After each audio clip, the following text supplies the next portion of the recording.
Selamat berjumpa kembali dalam program Tapin Paku. Pagi ini saya akan melanjutkan gagasan-gagasan saya, renungan-renungan saya, ajakan-ajakan saya bagi saudara sekalian di mana saja yang tertarik tentang program ini. Mari kita berpikir bersama. Pagi ini topiknya tentang korupsi. Sebelumnya saya berbicara tentang kemiskinan. Pagi ini saya akan berbicara mengenai korupsi. Mungkin 2-3 seri saya akan bicara tentang korupsi.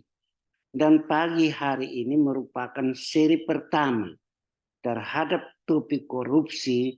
Saya akan berikan gambaran umum terkait dengan korupsi.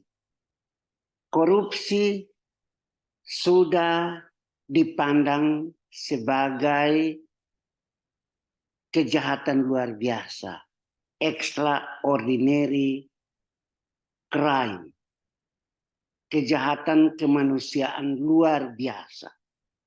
Mengapa korupsi dipandang sebagai kejahatan luar biasa?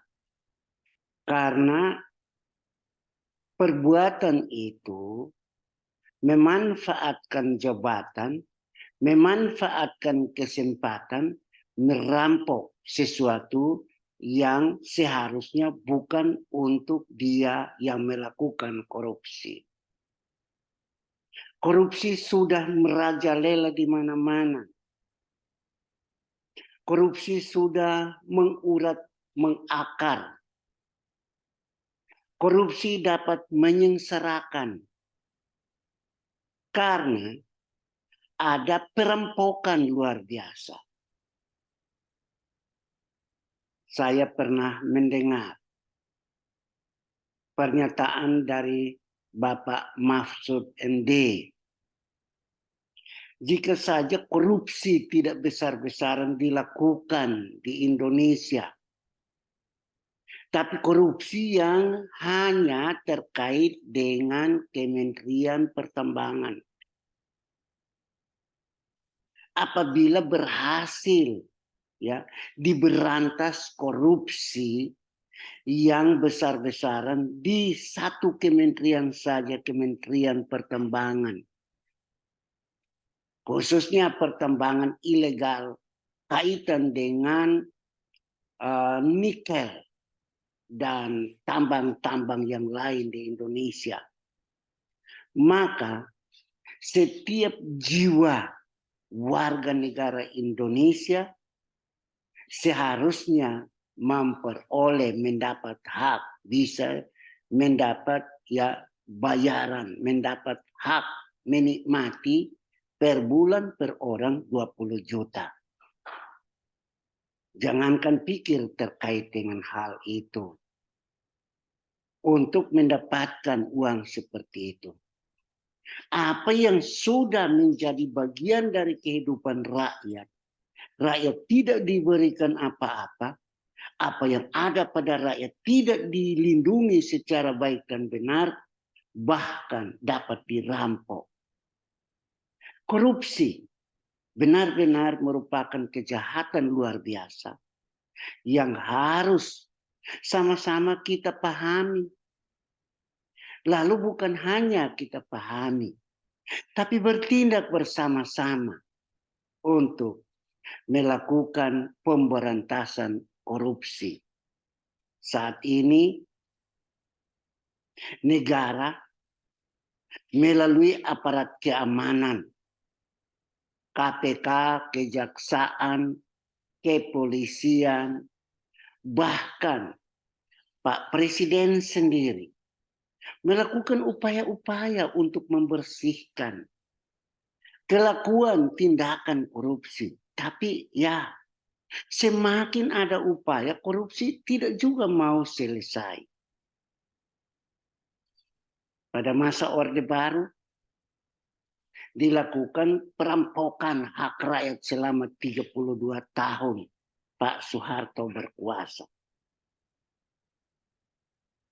akhirnya melalui gerakan besar-besaran dipelopori oleh mahasiswa. Kekuasaan Orde Baru ditumbangkan. Reformasi dimulai.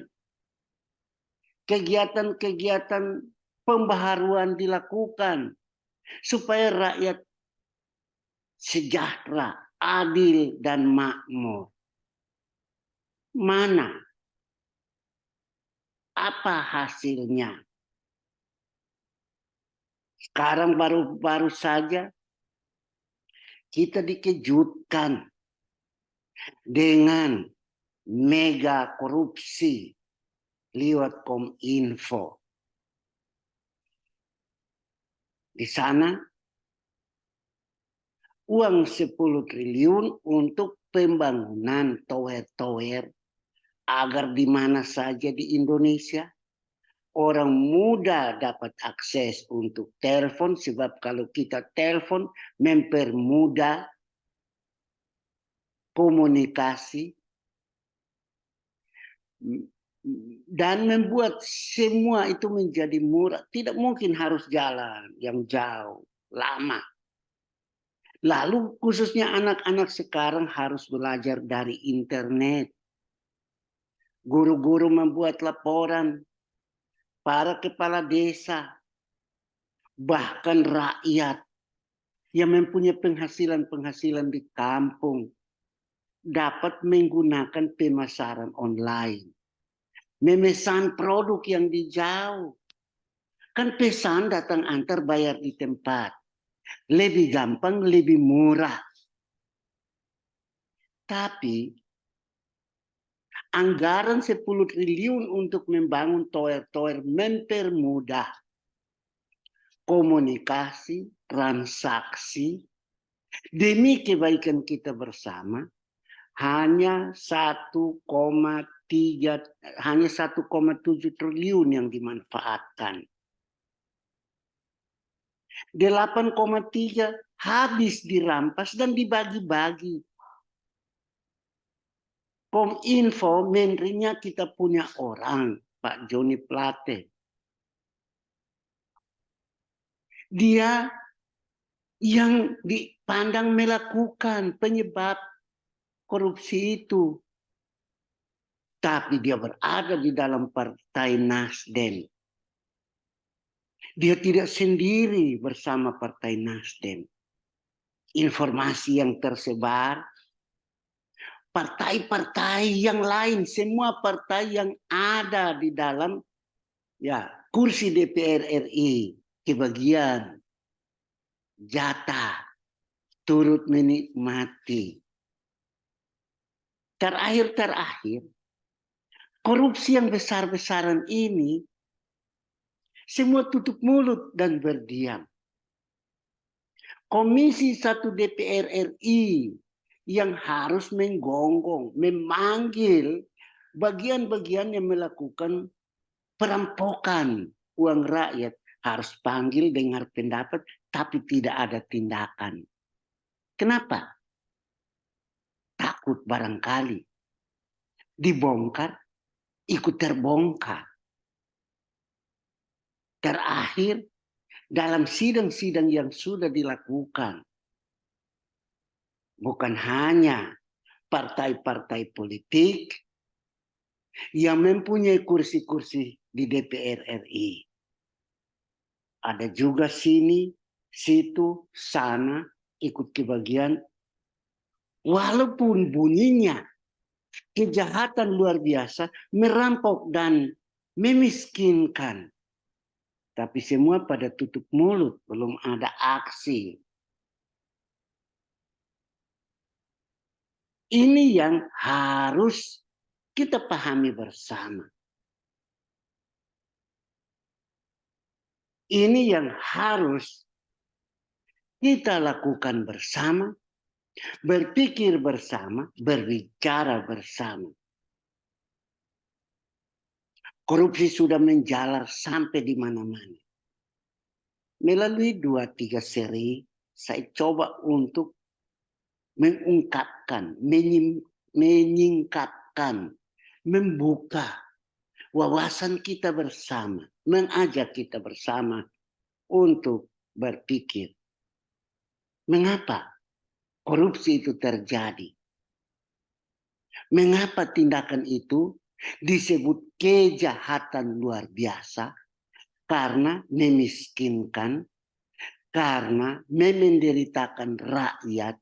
Kita merdeka, lalu merdeka untuk suatu tujuan, menjadi masyarakat bangsa yang adil dan makmur. Untuk itu kita merdeka. Tapi apakah 78 tahun yang kita sudah lewati ini ada tahapan-tahapan yang jelas mengangkat wajah kita sebagai bangsa yang besar, yang terus maju, yang menuju suatu kepastian adil dan beradab, adil dan makmur? Masih ada suara resah di mana-mana. Suara resah terkait dengan kurang air, lapar, masih sakit, dan kesulitan-kesulitan di tengah-tengah desahan, jeritan, kekurangan, keterbatasan. Kita saling menyalahkan satu dengan yang lain. Saling menunjuk, saling bertengkar. Ada apa? Bagaimana kita bersatu dalam tekad, melangkah dalam suatu kepastian menuju sasaran pembentukan bangsa dan negara Indonesia yang besar, yang berdaulat. Kita semua warga negara. Kita mempunyai keinginan ke depan. Kita mempunyai harapan untuk hidup baik, adil, dan makmur secara terus-menerus meningkat. Kita juga tidak suka saling berbantah dan menyalahkan satu yang lain. Karena itu, saya rindu mengajak saudara berbicara, berdiskusi, mengembangkan ya cara pandang kita, cara penglihatan kita, bukan dengan mata yang ada di sini saja. Mata di sini memang untuk melihat, tapi mata hati kita.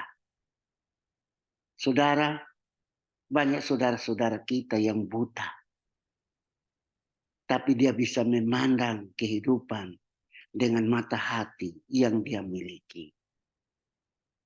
Ada orang-orang dulu tidak berpendidikan, tinggal di kampung, tapi mata hati mereka bisa melihat ke depan, menasihati anak-anak yang dia punya. Bukankah banyak orang-orang hebat sekarang adalah hasil didikan, hasil binaan, hasil persiapan SDM dari orang-orang dulu? Apa dasar mereka sukses membangun orang-orang? Bukankah dengan mata hati melihat persoalan-persoalan secara baik dan benar? Sekarang kita bicara tentang korupsi sebagai suatu tindakan kejahatan luar biasa. Bagaimana kita lihat itu? Korupsi terjadi karena ada pelaku, ada orang yang mempunyai niat hati, menginginkan sesuatu keuntungan yang secara tidak wajar. Dia punya keinginan, punya niat. Ada pada orang per orang, ada di dalam suatu kelompok besar. Tapi yang pasti mereka mempunyai niat. Mereka punya keinginan memanfaatkan kesempatan. Memanfaatkan kesempatan untuk memperbesar keuntungan diri sendiri. Jadi ada pelaku. Siapa pelaku? Kadang ada berita, ini korupsi, ini tersangka, ini sudah dipenjara. Apakah hanya mereka? Tidak. Tidak, saudaraku. Banyak sekali yang melakukan itu. Banyak niat-niat jahat bisa dalam diri saudara dan saya. Ada niat-niat ingin mempercepat diri terangkat, kaya, terkenal. Kalau dalam pertimbangan-pertimbangan melakukan upaya itu berdasarkan jeripaya, keringat, hak diri sendiri, tidak apa-apa. Tapi memanfaatkan kesempatan, merampok. Maka di dalam korupsi bukan hanya ada pelaku, tapi ada perbuatan-perbuatan yang memanfaatkan kesempatan yang ada, mengambil, menikmati, merampok. Jadi perbuatan harus jelas kalau dilaporkan bahwa ini korupsi.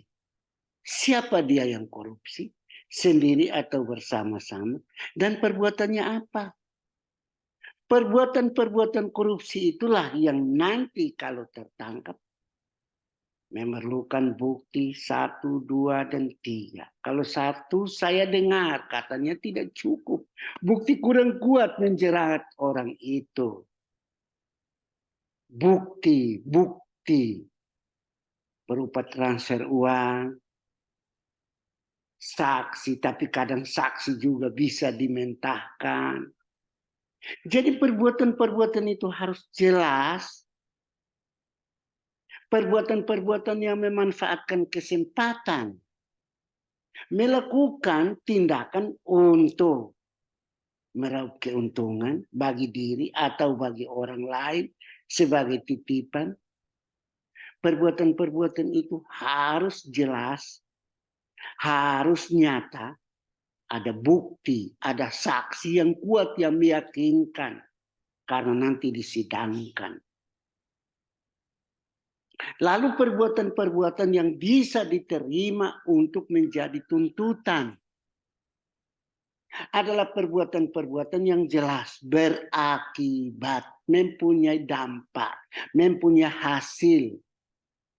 Hasilnya akibat dari perbuatan itu yang melakukannya menambah diri kekayaannya.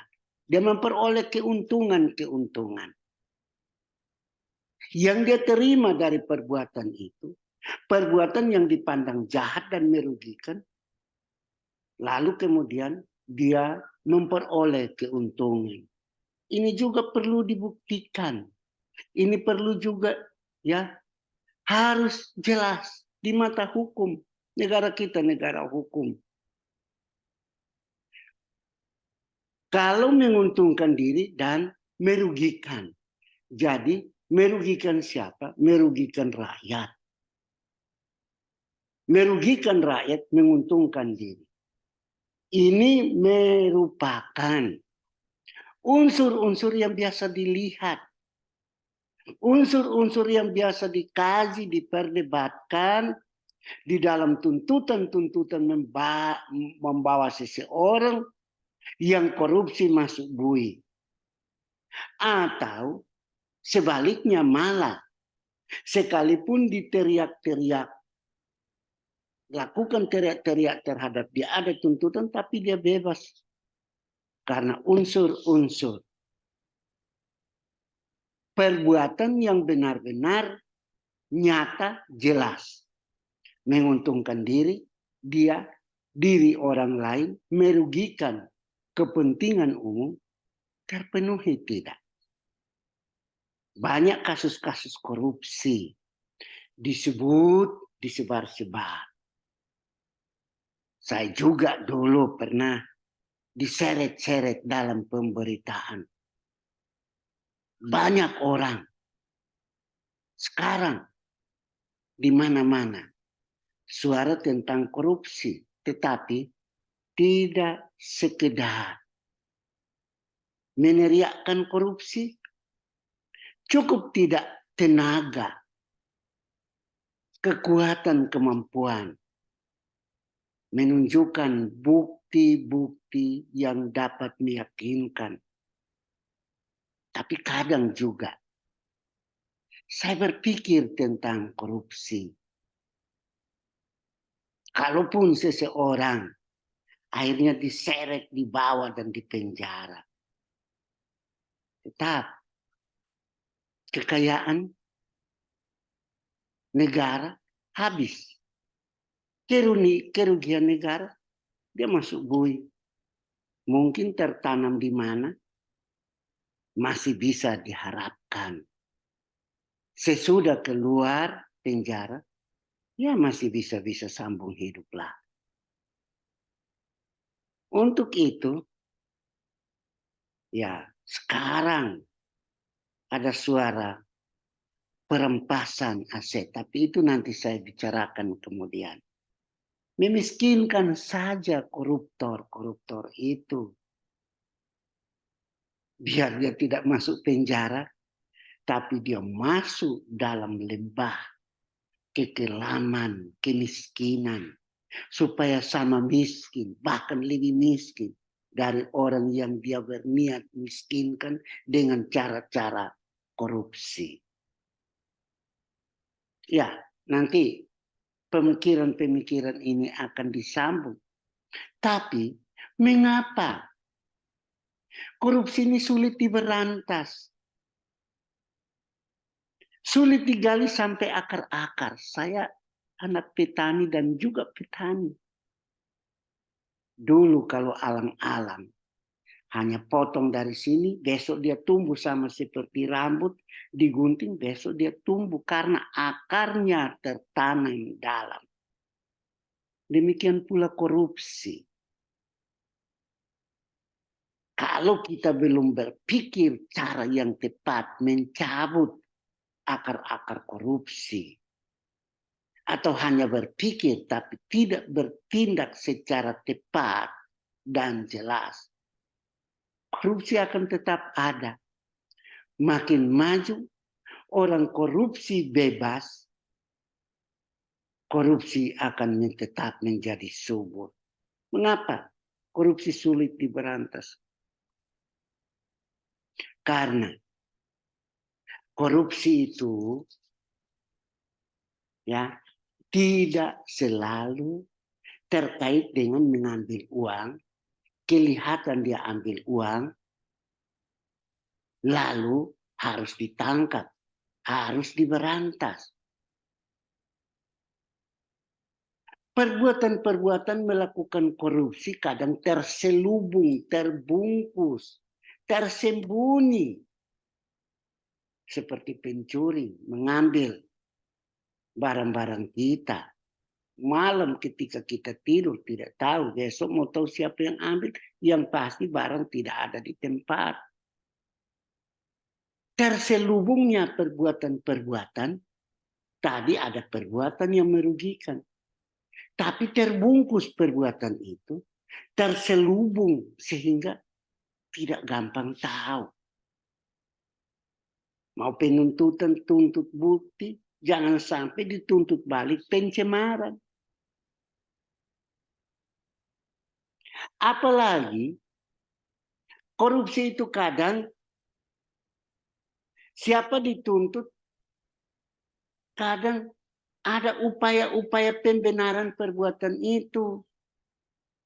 Kalau kita lihat bahwa itu mencuri. Tapi kadang dalam bahasa-bahasa hukum yang digunakan, orang berbelit, bermain kata, akhirnya bisa juga bebas. Nah itu yang namanya pembenaran perbuatan. Sehingga kadang memusingkan, membingungkan. Yang nyata menurut penglihatan kita adalah perbuatan jahat. Yang merugikan. Tapi kadang Nyatanya orang benar menjadi salah, orang salah menjadi benar. Sehingga kita ragu-ragu, kita takut, akhirnya kita juga jerah. Dengan menuding, menuntut sini dan sana, tapi karena permainan-permainan kata. Atau adanya aturan-aturan yang salah menurut sini, tapi hal yang sama benar menurut sini. Orang memanfaatkan celah aturan untuk membenarkan dan membela diri. Ada upaya pembenaran, ada upaya pembelaan diri. Hak asasi manusia. Tiap-tiap orang diberi hak untuk membela diri. Ketika membela diri, ada juga pembela-pembela.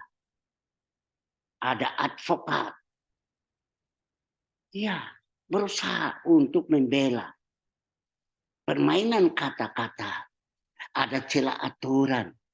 Sehingga kadang sekali lagi, tidak mudah, tidak gampang menerobos tembok-tembok yang melindungi korupsi. Yang mengamankan perbuatan-perbuatan kejahatan. Itulah sebabnya. Kejahatan terus berkembang.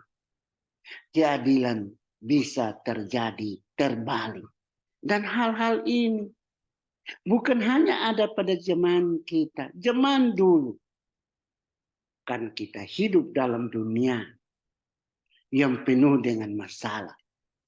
Bahasa Alkitab, banyak nabi-nabi sebelum tahun Masehi berbicara tentang jeritan kehidupan yang membuat yang benar menjadi salah, yang salah menjadi benar.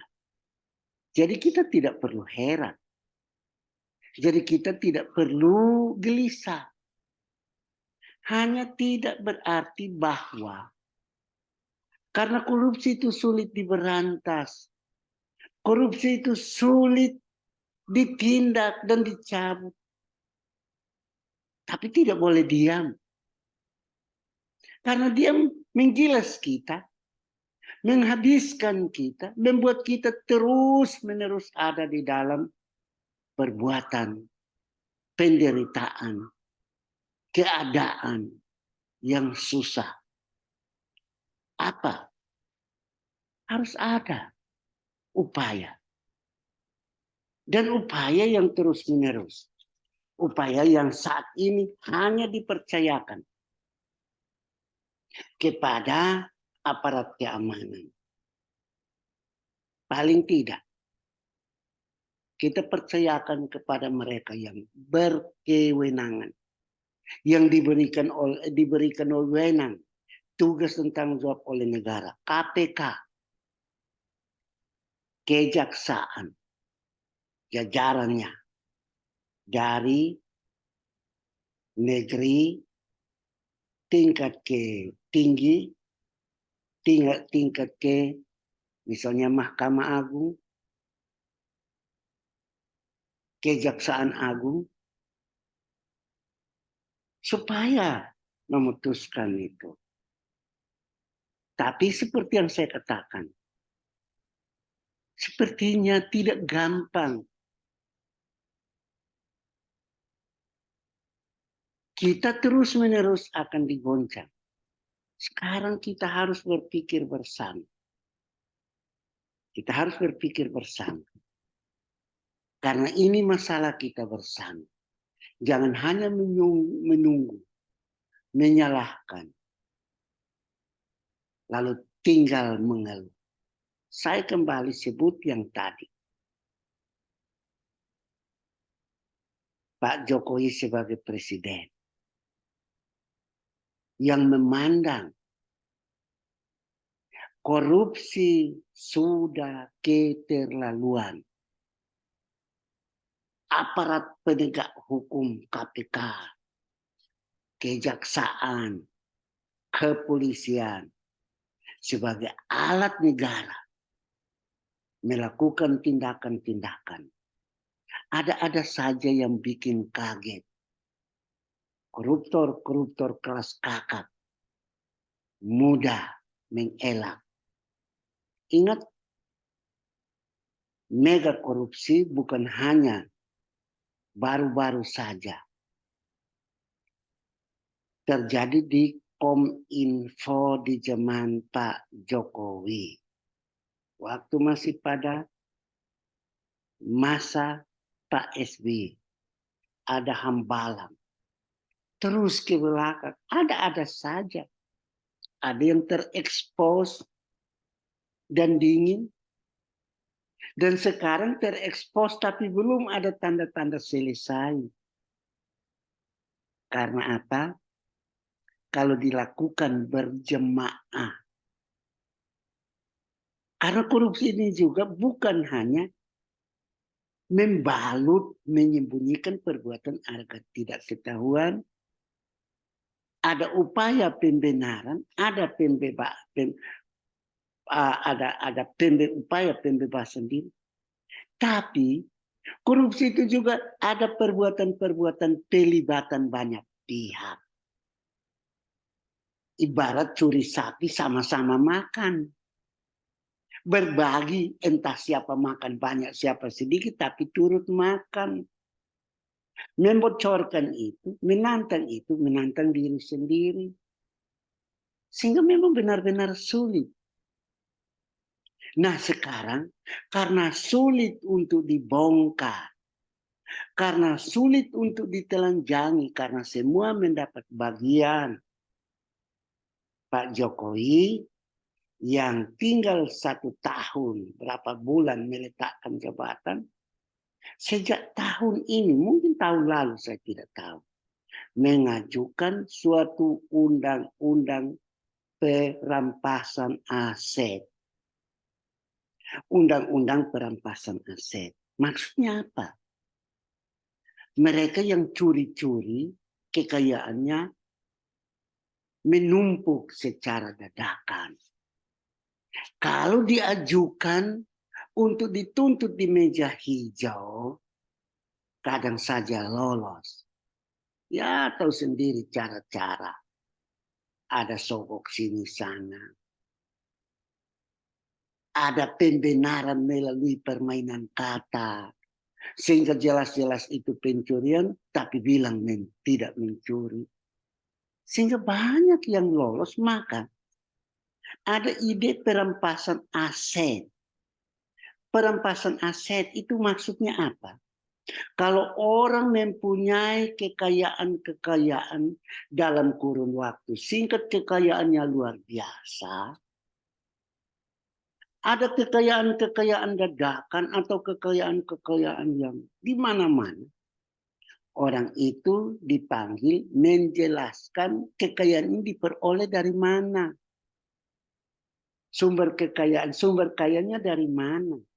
Membuktikan bahwa itu adalah milik dia diperoleh dengan cara-cara terhormat. Manakala dia tidak bisa membuktikan itu, maka kekayaan itu dirampas, sehingga disebut perampasan aset yang diduga menumpuk pada orang itu atau korporasi atau organisasi itu hanya melalui cara-cara jahat, perampokan, dan sebagainya. Diminta supaya membuktikan, menjelaskan secara detail kekayaan mendadak ini perolehnya dengan cara apa. Nah, biasanya pembuatan undang-undang itu caranya dari 2 arah. Dari pemerintah pusat untuk pembuatan undang-undang atau dari gubernur, dari bupati, wali kota di tingkat daerah, namanya rancangan undang-undang bagi pusat, rancangan peraturan daerah, itu dari pemerintah dikasih kepada DPR, sidang dan sahkan. Tapi ada juga undang-undang berdasarkan hak inisiatif, hak regulasi yang disiapkan oleh DPR kalau dia pandang ini untuk melindungi kepentingan rakyat, dia buat rancangan undang-undang, diajukan kepada pemerintah mendapat persetujuan, baru dikembalikan ke DPR, sidang mengesahkan. Nah, undang-undang perampasan aset yang sekarang sedang ada di meja DPR itu atas inisiatif pemerintah, dalam hal ini Pak Joko Widodo sebagai presiden, memangkas, memberantas korupsi yang sudah merajalela. Dikasih ke DPR supaya sidang, tapi belum sidang juga. Kenapa? Rupanya takut barangkali. Begitu disahkan, maka mulai negara berkembang melalui alat-alat negara. Ini kekayaan menumpuk besar-besar. Lalu dilihat kekayaan ini dari waktu mana sampai ini. Masa dalam waktu singkat, kekayaannya kok begitu besar? Coba buktikan satu-satu. Dia tidak bisa buktikan kekayaannya. Dia peroleh, dia kumpul dengan cara-cara yang masuk akal. Dirampas. Takut. Jangan sampai mereka digerogoti, dirampas tumpukan kekayaan yang selama ini diambil dengan cara-cara tidak. Satu kali saya nonton ya di medsos, ada tanya waktu itu, kenapa tidak sidang? Sampai sekarang belum sidang. Padahal sudah mau pemilu untuk pilih DPR baru, ya tidak apa-apa lah. Mereka tidak sidang. Saya ingat satu waktu itu ada salah satu DPR katakan, ya kami mau sidang, tapi tunggu bos suruh oke atau tidak. Siapa bos yang dimaksud? Bos yang dimaksud adalah masing-masing ketua partai. Ingat, DPR punya pimpinan, bukan presiden, karena presiden dan DPR sama menurut aturan. Sama-sama lembaga tinggi, kedudukan yang sama. Satu tidak membawa, kecuali DPR, yaitu kan DPR mempunyai fungsi sebagai DPR, tapi sebagai Majelis Permusyawaratan Rakyat. Tapi yang sidang ini harus DPR. DPR punya pimpinan, bukan juga MPR, bukan juga presiden, tapi DPR ada dalam kotak-kotak partai. Jadi bosnya DPR adalah masing-masing ketua partai. Jadi kalau ketua partai tidak bilang oke, belum suruh bilang sidang, DPR tidak berani. Lu berani omong banyak tentang hari ini PAW, dipecat, ganti orang lain. DPR tentu takut ketua partai. Nah ketua partai yang selama ini ada di parlemen ada sekitar 9. Ada yang besar, ada juga ya besar, ada yang sedang, dan ada yang di bawah. Nah dong main mata satu dengan yang lain. Mau paksa mana dong tidak sidang. Dong tidak sidang. Menyikapi tuntutan ini untuk untuk mencoba membongkar akar kejahatan korupsi. Mereka berdiam diri. Berarti belum ada kejelasan kapan, bagaimana caranya membongkar ini. Nah, jadi harus ada sidang DPR mengesahkan undang-undang perampasan aset sebagai suatu keputusan atas nama rakyat.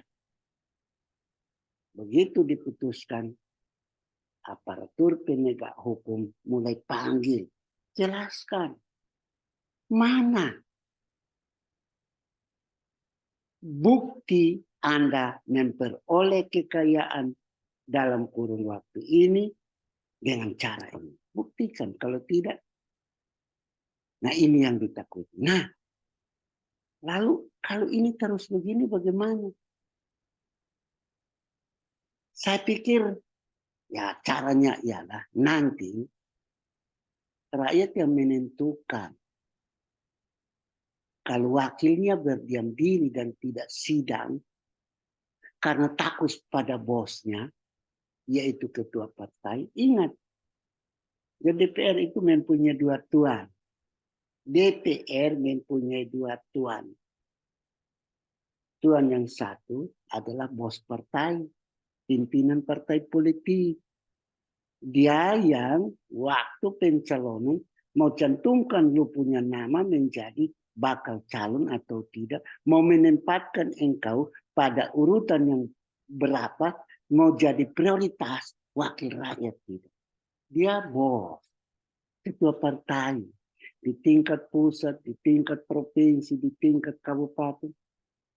Tapi ketika mau mendapat kepercayaan rakyat, suara rakyat, dia menganggap rakyat dia punya bos. Makanya datang, selamat Bapak, selamat Mama, ini saya. Jadi dua tuan saat mau mencari suara, bosnya rakyat. Karena memang itu dia wakil rakyat. Mewakili rakyat. Maka ya mewakili dia rakyat yang akan, ya memang ini siapkan kursi partai politik, siapkan namanya masuk dalam, tetapi yang mendudukannya rakyat melalui pilihan suaranya. Suara rakyat, suara Tuhan untuk tentukan siapa duduk. Nah, waktu mau mencari suara supaya duduk, datang kepada rakyat dengan penuh santun. Tapi ketika duduk, datang kepada pimpinan yang berikut, dikomandokan mana, itu dia ikut. Ya, mengabdi kepada dua Tuhan. Celakanya dalam pandangan, dalam ajaran Kristen. Pilih saja. Kalau mamon ya mamon. Kalau pilih Allah ya Allah. Nah, rakyat harus tahu ini. Tapi bukan ini saja saya sampaikan. Saya mau mengakhiri ini dengan sesuatu ya pikiran. Karena pada akhirnya DPR harus, karena Dewan Perwakilan Rakyat, mewakili rakyat, bukan hanya duduk dan menikmati, tapi memahami kepentingan rakyat, menyuarakan suara rakyat, memperjuangkan. Kalau sidang harusnya sidang, tapi karena takut dipecat, di PAW, berdiam diri. Nah kalau wakil diri berdiam diri, saya mau ajak. Memang nanti pilihnya tahun depan. Tapi sebelum pilih ke tahun depan, siapa yang dipilih? Yang dipilih ada dalam kendaraan politik mana? Rakyat harus tahu sekarang. Mempersiapkan diri, menyongsong penyaluran suara, memilih mereka yang mewakili rakyat. Saya ingin mengajak saudara di mana saja. Sidang DPR, kalau tidak dilakukan pakai hitung-hitung. Dilakukan nanti kadang juga ada ya muatan-muatan tidak baik. Saya mau ajak rakyat sidang. Jadi sidang Dewan Perwakilan Rakyat, dua kata di tengah dihapus. Sidang Dewan Perwakilan dihapus, Dewan Perwakilan dihapus, jadi sidang rakyat. Bagaimana sidang rakyat? Ya tidak usah besar-besar, tidak usah pikir yang susah-susah. Duduk 2-3 orang minum kopi berbicara. Kita ke depan mau kemana, apa yang penting bagi kita. Duduk-duduk dalam rumah. Ada yang berkunjung, berbicara. Jangan tunggu orang datang, ini saya di sini dan sebagainya.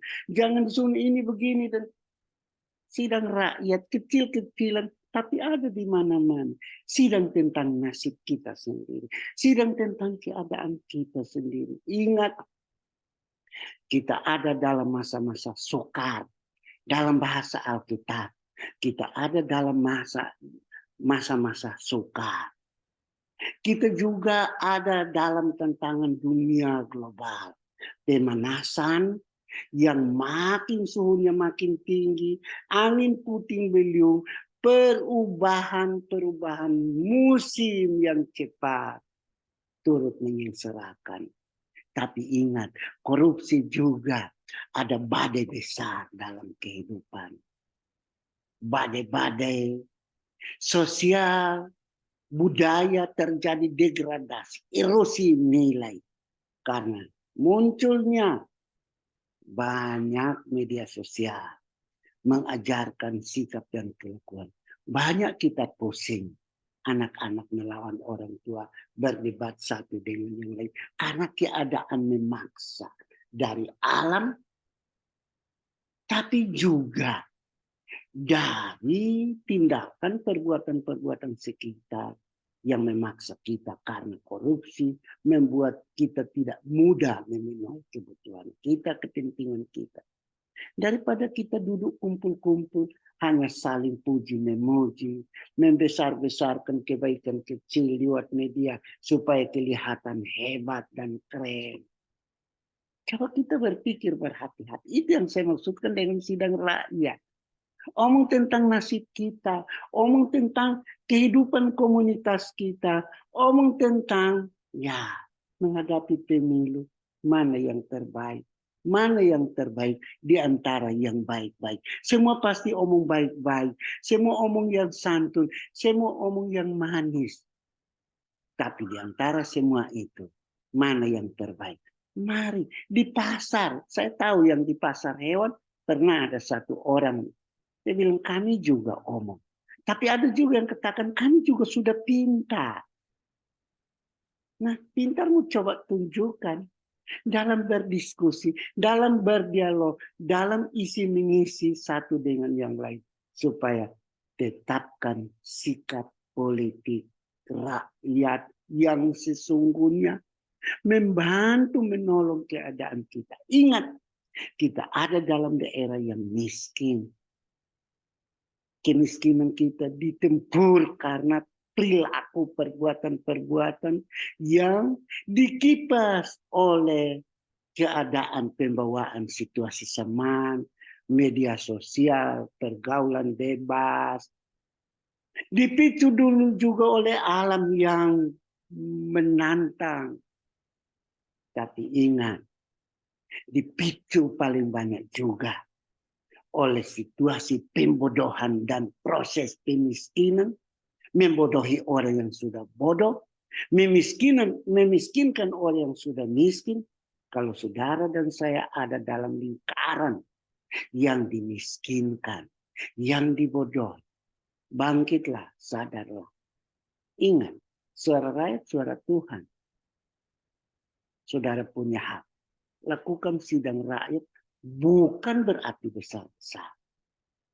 Kalau sekarang secara pemerintahan, upaya memiskinkan koruptor dengan perampasan aset karena tidak sidang, sidang rakyat dilakukan. Untuk apa? Memiskinkan kaki tangan yang dipakai, kaki tangan orang-orang koruptor yang diutus, yang disuruh sampai ke kampung-kampung. Pikirkan itu, bagaimana memiskinkan, ya. Coba kalau misalnya pohon yang tinggi, yang besar, tapi buahnya jatuh hanya membusukkan di sini. Cara bagaimana supaya dari akarnya yang merambat sampai di situ. Kalau lambat, berat memiskinkan koruptor besar. Karena akar-akar yang merambat sampai ke kampung-kampung menggunakan orang-orang kita. Datang dengan bujukan-bujukan rayon yang membodohi. Yang kelihatan bagus padahal pahit. Pikirkan itu, berdiskusi. Ini yang saya maksudkan dengan sidang rakyat. Dilakukan tiap hari di mana-mana.